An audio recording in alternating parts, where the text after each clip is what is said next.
In the cold, damp cells beneath the Conciergerie prison in Paris, a woman who had once been the most powerful queen in Europe was enduring her final days in conditions so horrific that even her executioners would later express shame about what they had witnessed. What happened to Marie Antoinette in the 76 days before her execution wasn't just imprisonment. It was a calculated campaign of psychological and physical torture designed to break the spirit of a woman who had once ruled over millions. This is the story that the French Revolution's leaders tried to bury, the systematic degradation of a queen that went far beyond simple justice and entered the realm of pure sadistic revenge. What you're about to hear will forever change how you view the French Revolution and reveal the true depths of human cruelty when mob justice replaces the rule of law. Today, we're uncovering the darkest secrets of revolutionary France, where the pursuit of equality became an excuse for the most extreme forms of cruelty. From the moment Marie Antoinette was torn from her children's arms to the final humiliation she endured on the scaffold, we'll explore how an entire nation convinced itself that the systematic torture of a woman was not just acceptable, but necessary for the cause of liberty. Before we descend into this dark chapter of revolutionary history, hit subscribe so you don't miss our next journey into the forbidden truths that shaped our world. Now, prepare yourself for a story that reveals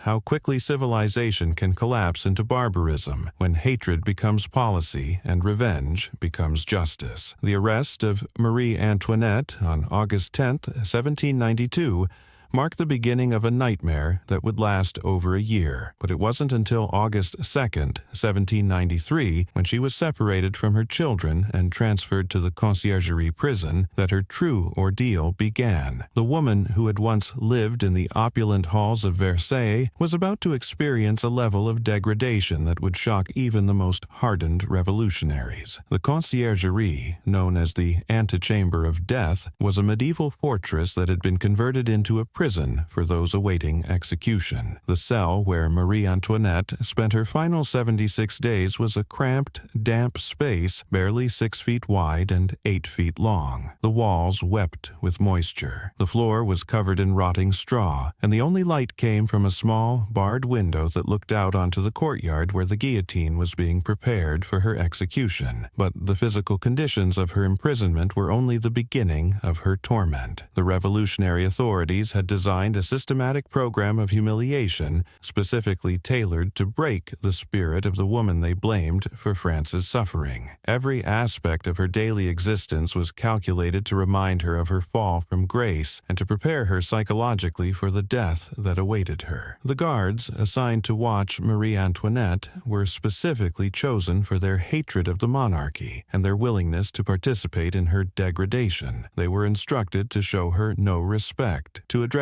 her only as Widow Capet, a deliberate insult that denied her royal status and reduced her to the level of a common criminal. They were forbidden from standing when she entered the room, from removing their hats in her presence, or from showing any of the courtesies that had once been automatically accorded to royalty. The psychological warfare began immediately. Marie Antoinette was forced to dress herself without assistance, a task that might seem simple, but was profoundly humiliating for a woman who had never in her life been required to perform such basic functions. Her elaborate court gowns were replaced with simple black dresses, and she was forbidden from wearing any jewelry or ornaments that might remind her of her former status. The food provided to the former queen was deliberately chosen to be as different as possible from the elaborate meals she had once enjoyed at Versailles. She was given coarse bread, thin soup, and water that was often contaminated. When she complained of hunger, the guards would mockingly remind her of the phrase attributed to her, "Let them eat cake," and suggest that she should be grateful for any food at all. Sleep became another instrument of torture. The guards were instructed to maintain constant surveillance, which meant that Marie Antoinette was never allowed a moment of privacy. Even when she tried to sleep, guards would shine lanterns into her cell throughout the night, ostensibly to ensure she wasn't attempting suicide, but actually to prevent her from getting any rest. The constant light and noise created a state of perpetual exhaustion that made her increasingly vulnerable to psychological manipulation. The interrogations began almost immediately and continued relentlessly throughout her imprisonment. Revolutionary officials would arrive at all hours of the day and night to question her about her alleged crimes against the French people. These sessions could last for hours, with multiple interrogators taking turns to wear down her resistance. The questions were designed not to elicit information, but to force her to confess to crimes she had never committed and to accept responsibility for the suffering of the French people. The charges against Marie Antoinette were a mixture of legitimate political grievances and wild conspiracy theories that reflected the paranoid atmosphere of revolutionary France. She was accused of sending military secrets to Austria, of plotting to restore the monarchy through foreign intervention, and of living in luxury while the French people starved. But she was also charged with more bizarre crimes, including practicing witchcraft, corrupting her son, and engaging in sexual orgies that had supposedly bankrupted the French treasury. The sexual humiliation of Marie Antoinette was a deliberate and systematic part of her torture. Revolutionary propaganda had long portrayed her as a sexually depraved woman who had corrupted the French court with her Austrian decadence. During her imprisonment, this propaganda was used to justify increasingly invasive and degrading treatment. She was subjected to intimate searches by female guards who were instructed to look for hidden messages or weapons, but who used these searches as opportunities to humiliate and degrade her. The revolutionary press published increasingly lurid accounts of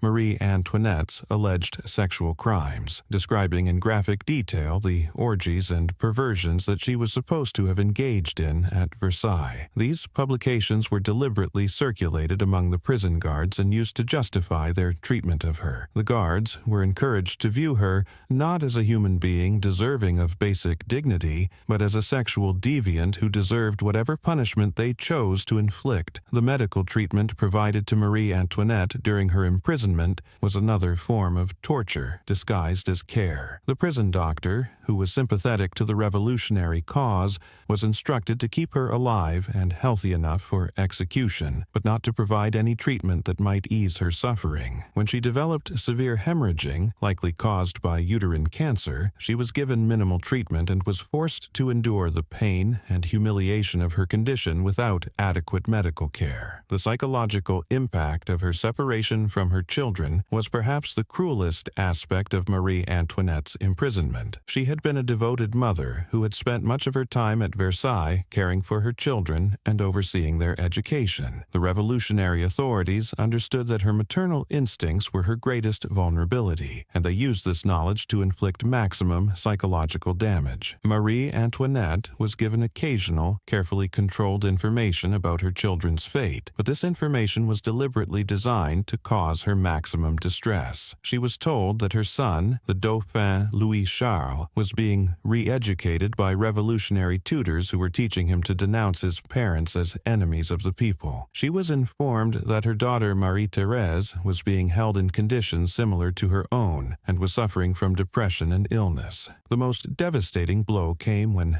Marie Antoinette was forced to read her son's supposed testimony against her. The 8-year-old boy had been coerced into signing a document that accused his mother of sexual abuse and of teaching him to hate the French people. Although Marie Antoinette knew that the testimony had been extracted through torture and manipulation, the psychological impact of reading her own child's words condemning her was devastating. The trial of Marie Antoinette was a carefully orchestrated show designed to provide a veneer of legal legitimacy to what was essentially a predetermined execution. The revolutionary tribunal that tried her was composed entirely of men who had already decided on her guilt and were simply going through the motions of a legal proceeding. The evidence presented against her was a mixture of hearsay, forged documents, and testimony extracted through torture. Marie Antoinette was not allowed to have legal representation until just days before her trial, and even then, her lawyers were given no time to prepare a defense and were forbidden from calling witnesses who might testify in her favor. The proceedings were conducted in an atmosphere of mob hysteria, with crowds of revolutionaries packing the courtroom and shouting for her death whenever she attempted to speak in her own defense. The questions posed to Marie Antoinette during her trial were designed not to establish establish the truth, but to humiliate her and to force her to accept responsibility for crimes she had never committed. She was asked to explain why she had lived in luxury while the French people starved, why she had corresponded with foreign enemies of France, and why she had corrupted her children with royalist propaganda. Throughout the trial, Marie Antoinette maintained her dignity and refused to accept the charges against her. She denied sending secrets to Austria, denied plotting against the French people, and denied the sexual charges that had been fabricated by revolutionary propaganda. Her calm demeanor and refusal to break down under questioning only served to enrage her accusers, who interpreted her composure as evidence of her guilt and her contempt for the French people. The verdict was announced on October 14, 1793, after a trial that had lasted only 2 days. Marie Antoinette was found guilty on all charges and sentenced to death by guillotine. The sentence was to be carried out the following morning, giving her less than 24 hours to prepare for her execution. Even this final cruelty was calculated. The short time between sentence and execution was designed to prevent any rescue attempts and to maximize her psychological distress. The final night of Marie Antoinette's life was spent in a cell that had been specially prepared for condemned prisoners. The walls were covered with revolutionary slogans and images of the guillotine, designed to remind her constantly of her approaching death. Guards were stationed both inside and outside her cell, ostensibly to prevent suicide attempts, but actually to ensure that she spent her final hours in a state of constant surveillance and humiliation. Marie Antoinette was not allowed to sleep during her final night. The guards maintained constant conversation, played cards loudly, and shone lights into her cell throughout the night. When she attempted to pray, they mocked her religious beliefs and reminded her that God had abandoned her just as she had abandoned the French people. When she tried to write final letters to her children, they confiscated her writing materials and told her that her children would be better off forgetting that she had ever existed. The morning of October 16th, 1793, brought the final humiliations of Marie Antoinette's life. She was awakened before dawn and told to prepare for her execution. The simple black dress she had worn throughout her imprisonment was replaced with a white chemise, the traditional garment worn by condemned prisoners. Her hair, which had turned completely white during her imprisonment, was roughly cut short to expose her neck for the guillotine blade. The journey from the Conciergerie to the Place de la Révolution, where the guillotine waited, was designed to be a final public humiliation. Marie Antoinette was placed in a rough wooden cart, her hands bound behind her back, and paraded through the streets of Paris while crowds of revolutionaries jeered and threw refuse at her. The journey, which could have been completed in minutes, was deliberately prolonged to allow as many people as possible to witness her degradation. The crowds that lined the streets were not content simply to watch Marie Antoinette's final journey. They shouted obscenities at her, accused her of crimes against the French people, and celebrated her approaching death with songs and dances. Some threw rotten food and human waste at the cart, while others held up signs depicting her in sexually explicit situations or being tortured in various ways. Marie Antoinette's behavior during this final ordeal was remarkable for its dignity and composure. Despite the months of torture and humiliation she had endured, despite the knowledge that she was about to die, she maintained her royal bearing and refused to give her tormentors the satisfaction of seeing her break down. She sat upright in the cart, looked straight ahead, and ignored the taunts and abuse of the crowd. The scaffold itself had been constructed as a theater of revolutionary justice, designed to demonstrate the power of the people over their former oppressors. The guillotine was surrounded by thousands of spectators who had come to witness the execution of the woman they blamed for their suffering. Revolutionary officials made speeches denouncing Marie Antoinette and celebrating her approaching death as a victory for liberty and equality. Even on the scaffold, the humiliations continued. Marie Antoinette was forced to listen to a reading of her crimes and to hear herself denounced as an enemy of the French people. She was not allowed to make a final statement or to address the crowd. When she attempted to speak, she was told that traitors had no right to final words and that her death would speak louder than any words she could utter. The execution itself was swift, but even this final moment was turned into a spectacle of revolutionary triumph. As the blade fell and Marie Antoinette's head was severed from her body, the crowd erupted in celebration. Her head was held up for the crowd to see, and her blood was collected by souvenir hunters who dipped handkerchiefs and pieces of paper into it as mementos of the day that royalty died in France. The aftermath of Marie Antoinette's execution revealed the true extent of the cruelty that had been inflicted upon her. Her body was thrown into an unmarked grave with quicklime to speed decomposition, denying her even the dignity of a proper burial. Her personal effects were sold at auction, with revolutionaries bidding on pieces of her clothing and jewelry as trophies of their victory over the monarchy. The psychological impact of Marie Antoinette's treatment extended far beyond her own suffering. The systematic torture and humiliation of a woman who had once been queen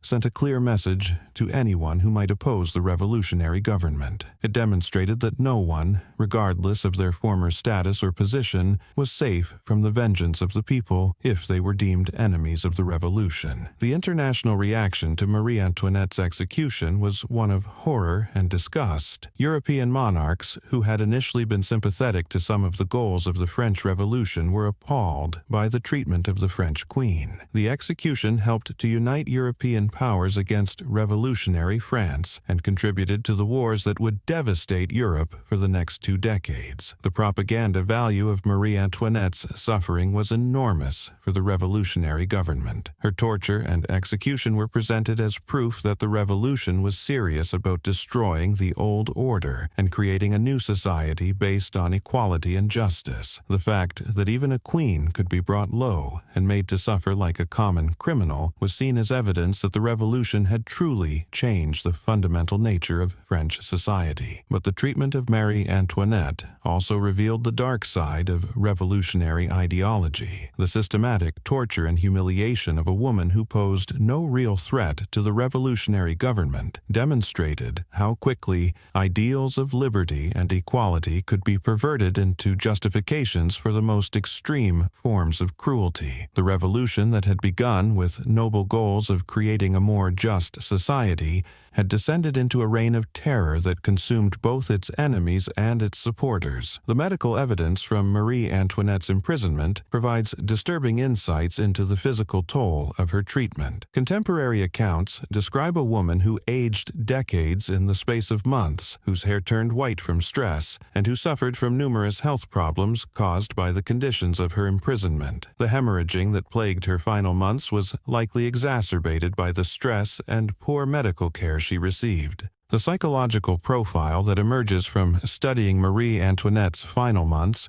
reveals a woman of remarkable strength and resilience. Despite the systematic attempts to break her spirit, despite the separation from her children and the knowledge of her approaching death, she maintained her dignity and refused to give her tormentors the satisfaction of seeing her completely broken. The letters that Marie Antoinette was occasionally allowed to write during her imprisonment provide heartbreaking insights into her mental state. She wrote of her love for her children, her hope that they would forgive her for the suffering she had inadvertently caused them, and her faith that God would ultimately judge her more fairly than her earthly accusers had done. The role of women in Marie Antoinette's torture was particularly disturbing. Many of the guards and interrogators who participated in her humiliation were women who had been recruited specifically because revolutionary leaders believed that women would be more effective at breaking down another woman's resistance. These female torturers were often more cruel and inventive in their methods than their male counterparts. The economic motivations behind Marie Antoinette's treatment were also significant. The revolutionary government was desperate for funds to finance its wars and domestic programs, and the systematic humiliation of the former queen was partly designed to justify the confiscation of royal property and the elimination of aristocratic privileges that had drained the French treasury. The religious dimensions of Marie Antoinette's suffering were equally important. She was a devout Catholic who found comfort in prayer and religious observance, and her captors understood that attacking her faith was an effective way to cause psychological damage. She was forbidden from attending Mass, denied access to priests, and forced to listen to revolutionary propaganda that denounced religion as a tool of oppression. The impact of Marie Antoinette's treatment on her children was devastating and long-lasting. Her son, Louis Charles, died in prison at the age of 10, likely as a result of the abuse and neglect he suffered endured at the hands of his revolutionary captors. Her daughter, Marie-Thérèse, survived, but was permanently traumatized by her experiences and never fully recovered from the loss of her family. The international diplomatic consequences of Marie Antoinette's execution were enormous. Her death helped to solidify the coalition of European powers against revolutionary France and provided a rallying cry for monarchists across the continent. The image of a queen being tortured and executed by her own subjects became a powerful symbol of the dangers of revolutionary ideology and helped to justify military intervention against the French Republic. The legal precedents established by Marie Antoinette's trial and execution had far-reaching consequences for the development of international law. The systematic torture and humiliation of a head of state, even a deposed one, violated established norms of diplomatic immunity and civilized conduct. These violations would later influence the development of international humanitarian law and the Geneva Conventions. The propaganda war surrounding Marie Antoinette's treatment continued long after her death. Revolutionary publications continued to justify her torture and execution by portraying her as a monster who had deserved every moment of suffering she endured. Royalist publications, meanwhile, transformed her into a martyr whose suffering proved the moral bankruptcy of the revolutionary cause. The psychological techniques used to break Marie Antoinette's spirit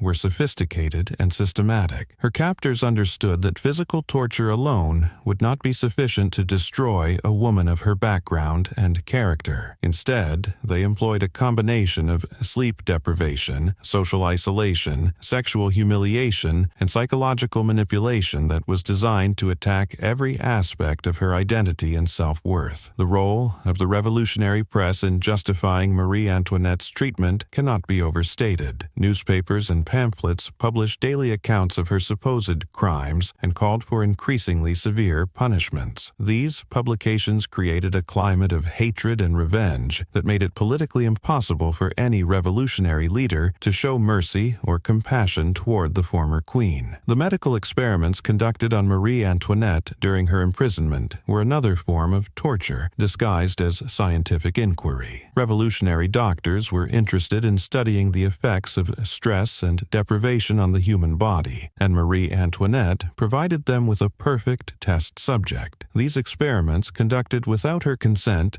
and often causing additional suffering, violated every principle of medical ethics. The economic exploitation of Marie Antoinette's suffering was extensive and systematic. Revolutionary entrepreneurs sold tickets to view her in her cell, created souvenirs depicting her torture and execution, and profited from the public's fascination with her downfall. Her suffering became a commodity that was bought and sold in the marketplace of revolutionary entertainment. The impact of Marie Antoinette's treatment on the development of human rights law was significant. Her case became one of the first documented examples of systematic torture and humiliation being used as tools of political oppression. Legal scholars and human rights advocates would later point to her treatment as evidence of the need for international protections for prisoners and political detainees. The religious persecution that Marie Antoinette endured was part of a broader campaign by the revolutionary government to eliminate Christianity from French society. Her forced participation in revolutionary ceremonies that mocked her Catholic faith was designed not only to humiliate her personally, but also to demonstrate the power of revolutionary ideology over traditional religious beliefs. The gender-based aspects of Marie Antoinette's torture were particularly disturbing. As a woman, she was subjected to forms of humiliation and degradation that would not have been inflicted on a male prisoner. The sexual nature of many of the charges against her and the intimate searches she was forced to endure reflected the revolutionary government's understanding that attacking a woman's sexual dignity was an effective way to destroy her psychologically. The class warfare dimensions of Marie Antoinette's treatment were equally significant. Her torture and execution were presented as revenge for centuries of aristocratic oppression of the common people. Every humiliation she endured was justified as payback for the suffering that the French nobility had inflicted on their subjects throughout history. The international intelligence operations surrounding Marie Antoinette's imprisonment were extensive and complex. Foreign governments attempted to gather information about her treatment and to organize rescue attempts, while the revolutionary government worked to prevent any foreign intervention that might save her life. These intelligence operations involved networks of spies, smugglers, and sympathizers that extended across Europe. The technological innovations used in Marie Antoinette's torture reflected the revolutionary government's commitment to efficiency and systematic oppression. New methods of surveillance, interrogation, and psychological manipulation were developed specifically for use against high-value prisoners like the former queen. These techniques would later be adopted by other authoritarian regimes around the world. The cultural impact of Marie Antoinette's suffering extended far beyond the immediate political consequences of her execution. Her story became a powerful symbol in literature, art, and popular culture, inspiring countless works that explored themes of power, corruption, revenge, and redemption. Her image as a martyred queen would influence Romantic and Gothic literature for generations. The scientific study of Marie Antoinette's remains, when they were finally recovered and properly buried in the 19th century, provided additional evidence of the physical abuse she had endured during her imprisonment. Forensic analysis revealed signs of malnutrition, stress-related illness, and physical trauma that confirmed the accounts of her mistreatment. The psychological legacy of Marie Antoinette's torture extended to her surviving family members and descendants. The trauma of witnessing or learning about her suffering affected multiple generations of European royalty and contributed to the development of more sophisticated security measures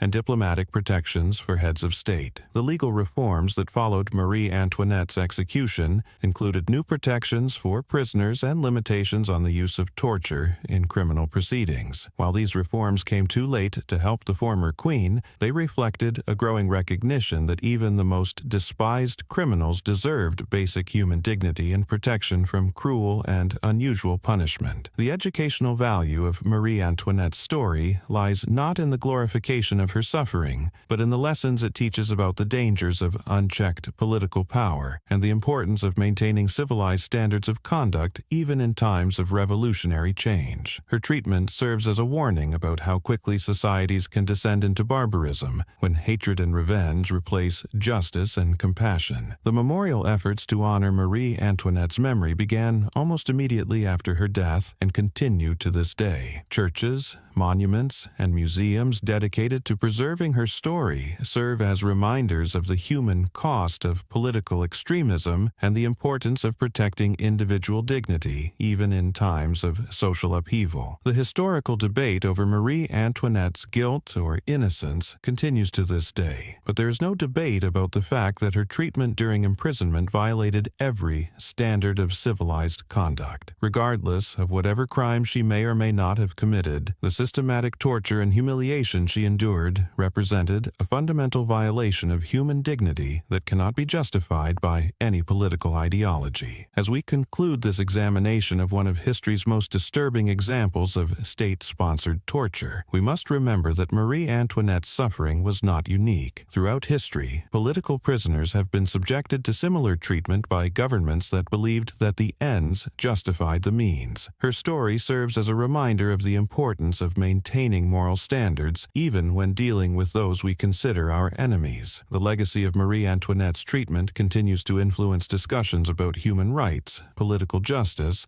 and the limits of state power. Her story reminds us that the true measure of a civilization is not how it treats its friends and supporters, but how it treats those who are powerless to defend themselves. In remembering Marie Antoinette's suffering, we honor not just her memory, but the memory of all those who have been victims of political persecution and state-sponsored torture. Her story serves as a warning about the dangers of allowing hatred and revenge to replace justice and compassion in our political systems. The woman who had once been the most powerful queen in Europe died as she had lived her final months with dignity, courage, and an unshakable belief in her own innocence. Her suffering may have ended on the scaffold, but her story continues to serve as a powerful reminder of both the worst and the best aspects of human nature.